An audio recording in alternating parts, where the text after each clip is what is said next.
अध्यक्ष महोदय, कमेंटमेंट में, क्रेडिबिलिटी में आपका कोई जवाब नहीं। नहीं, ये नहीं गिरा मैं। लेकिन दाईं तरफ वाले लोगों का थोड़ा हिसाब किताब अलग है। अध्यक्ष महोदय, मैं धन्यवाद देता हूं आपका कि आपने बहुत महत्वपूर्ण घटना पे मुझे बोलने का अवसर दिया है। संभल जो इसलिए जाना जाता था कि भाईचारे के साथ वहाँ रहते हैं लोग, वहाँ अभी से नहीं, सदियों पुराना भाईचारा हजारों साल से इसी तरह रहते आए हैं।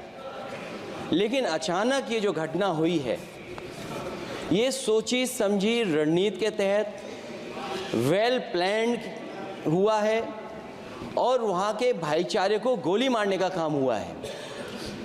जो घटना हुई है वो सोची समझी साजिश है। वहाँ जो खुदाई की बात लगातार अध्यक्ष महोदय देश में कोने कोने पर भारतीय जनता पार्टी और उनके सहयोगी और समर्थक, शुभचिंतक बार बार खुदाई की जो बात कर रहे हैं अध्यक्ष महोदय, ये खुदाई जो है हमारे देश का सौहार्द, हमारे देश का भाईचारा, हमारे देश का गंगा जमनी तहजीब को खो देगा। मैं आपका धन्यवाद इसलिए भी देता हूं कि इस महत्वपूर्ण जो साजिश हुई, और वो साजिश सोची समझी इसलिए मैं बोल रहा हूं। उत्तर प्रदेश का चुनाव था, पहले 13 तारीख को चुनाव होना था और 13 तारीख के चुनाव को उन्होंने बढ़ा करके 20 तारीख कर दिया। और इस जो घटना है मैं आपके सामने पढ़ना चाहता हूं। अध्यक्ष महोदय, ये यात्रा रुकी क्यों नहीं है? यात्रा ले जाओ दूसरी तरफ।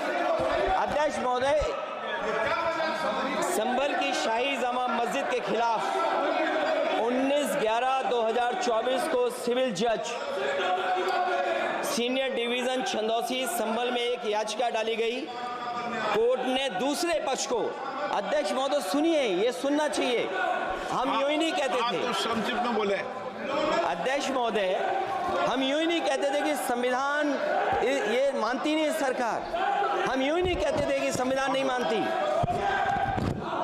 जब प्लेसेस ऑफ वर्शिप एक्ट है, प्लेसेस ऑफ वर्शिप एक्ट है, हम बनते तो बहुत कुछ हैं।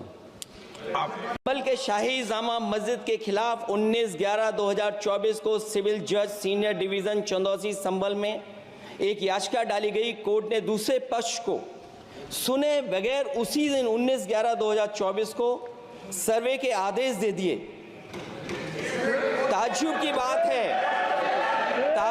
बात है, संभल के जिलाधिकारी संभल और पुलिस अधीक्षक संभल आदेश को पढ़े बगैर 2 घंटे के बाद सर्वे के लिए पुलिस बल के साथ शाही जामा मस्जिद पहुंच गए। जामा मस्जिद की कमेटी, जनप्रतिनिधि, उलेमा इकराम, सभी अधिवक्ताओं ने सहयोग दिया। जिलाधिकारी संभल और पुलिस अधीक्षक संभल ने 2.5 घंटे सर्वे के बाद कहा सब सर्वे पूरा हो चुका है और अब रिपोर्ट कोर्ट को भेज दी जाएगी। लेकिन दिनांक 22/11/2024 फ्राइडे को जुमे की नमाज के लिए लोग नमाज अदा करने के लिए जामा मस्जिद पहुंचे, लेकिन पुलिस प्रशासन ने बैरिकेड लगा दिया ताकि लोग नमाज न पढ़ सकें। उसके बाद भी लोगों ने संयम बरतते हुए नमाज अदा की और किसी प्रकार का विरोध प्रदर्शन नहीं किया। 29/11/2024 को कोर्ट की अगली तारीख तय थी।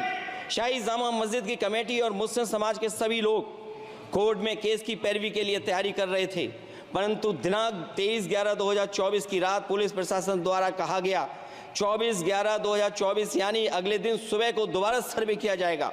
शाही जामा मस्जिद कमेटी और अधिवक्ता ने कहा कि इस सर्वे तो मुकम्मल हो चुका है, अब दूसरे सर्वे की क्या आवश्यकता है? कोर्ट के आदेश का हमने पालन कर दिया। अगर दूसरे सर्वे कराना है तो दोबारा आदेश करवाएं, कोर्ट के आदेश के बाद हम दोबारा सर्वे करा देंगे। लेकिन जिलाधिकारी संभल और पुलिस अधीक्षक संभल ने कोई सुनवाई नहीं की और तानाशाही दिखाते हुए सुबह के वक्त से पहले शाही जामा मस्जिद आ गए। शाही जामा मस्जिद कमेटी और मुस्लिम समाज के लोगों ने फिर भी धैर्य रखा और दोबारा सर्वे के लिए अंदर ले गए। सर्वे के दौरान करीब 1.5 घंटा बाद जब जनता को सूचना मिली तो वो इकट्ठा होना शुरू हो गए। लोगों ने सर्वे का कारण जानना चाहा तो सर्किल ऑफिसर ने उनके साथ गाली गलौज की। और लाठीचार्ज करवाकर बुरी तरह जख्मी कर दिया।